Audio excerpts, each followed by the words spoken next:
Thank you very much, Provost Rosenbaum. Welcome to all of you, and congratulations on your terrific accomplishments.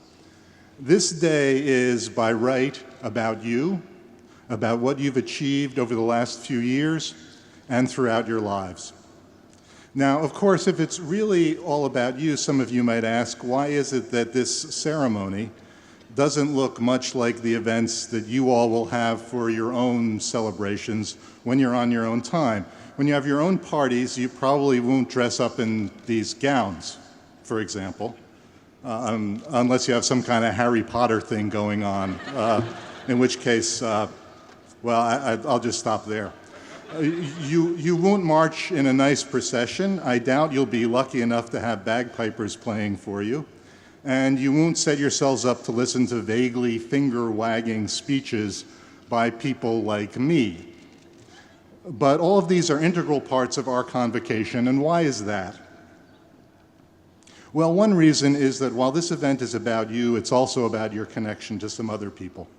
Most important are the families and friends who are here today, here in the audience, or even if they couldn't be in the audience, here with you in a profound way, as your families and friends have been with you all along, even if they were not by your side.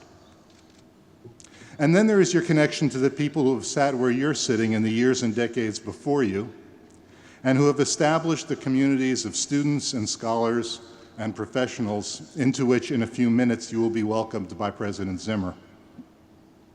We can all name a half dozen very successful businesses that were startups a few years ago, but you'll have a hard time finding an equally successful startup university.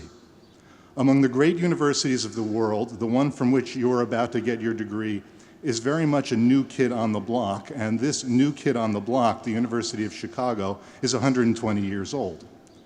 Great academic communities like the one to which all of you belong are the work of many generations, and this ceremony ratifies your connection to them. Now, the tradition at our convocation is for the speaker to talk about his or her academic work. And my subject, the law, is like families and like universities, something built over many generations.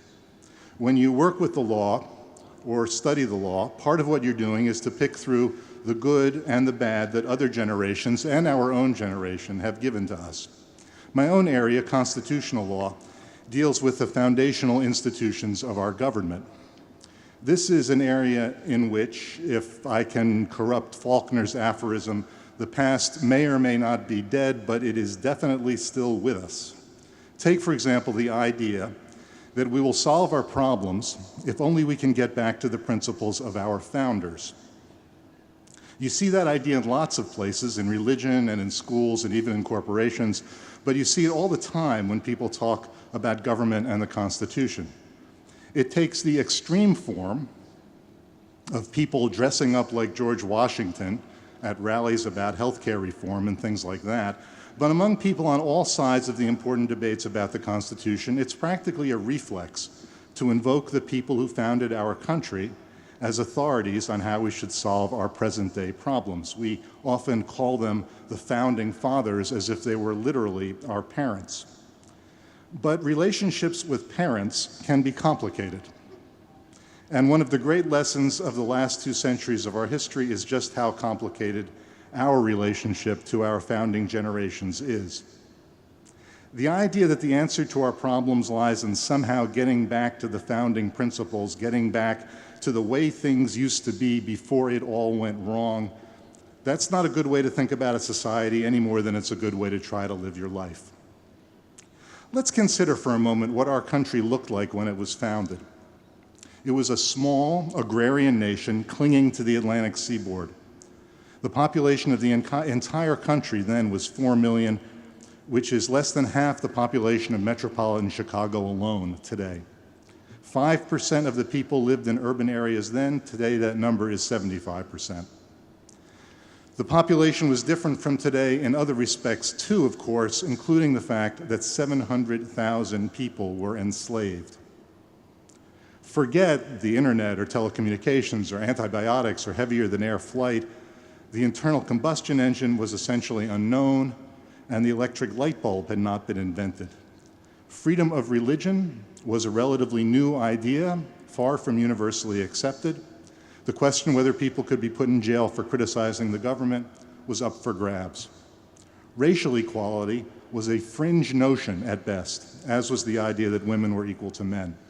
So to try to go back to those earlier times for answers to today's problems seems like a pretty unpromising way to go. In fact, it's worse than unpromising. Those earlier periods are so different, and the issues have changed so much, that the deeper problem is that we will look into this essentially inscrutable past and see what we want to see. If you admire the founders of our country and think they were wise and brilliant, which in many ways they were, then of course you're going to want to conclude that they had sensible views, which is to say, the same views that you have about the issues that really matter to you. There's a real danger here, the danger in the familiar phrase of arrogance disguised as humility. If you believe that you're speaking with the authentic voice of the founders instead of just defending your own views, then it's easy to escape the obligation to be self-critical. That's a cardinal obligation in the world of ideas, as everyone associated with this university in particular knows very well. It's pretty important in one's personal life. And for people exercising power, the failure or inability to be self-critical is a fatal temptation. If you convince yourself that you're just faithfully transmitting the principles of the founders and that the people on the other side of the debate are apostates, then it is much too easy to get carried away with your own rectitude. But if we're not going to get all our answers from the founders, we also can't just make things up as we go along without paying any attention to what earlier generations have done. That, as I said, seems to me to be one of the messages of this ceremony. And as far as the law is concerned, that kind of unlimited exercise of will, making up new rules as you go along, I guess it's fine if you're playing Calvin ball with the comic strip characters, but it's the antithesis of what a legal system is supposed to do. It's also impossible. We're stuck with what went before, like it or not, and the idea that we can disregard it completely is the equal and opposite fantasy to the idea that we'll get our answers from the founding fathers. It's just as arrogant and just as inadequate.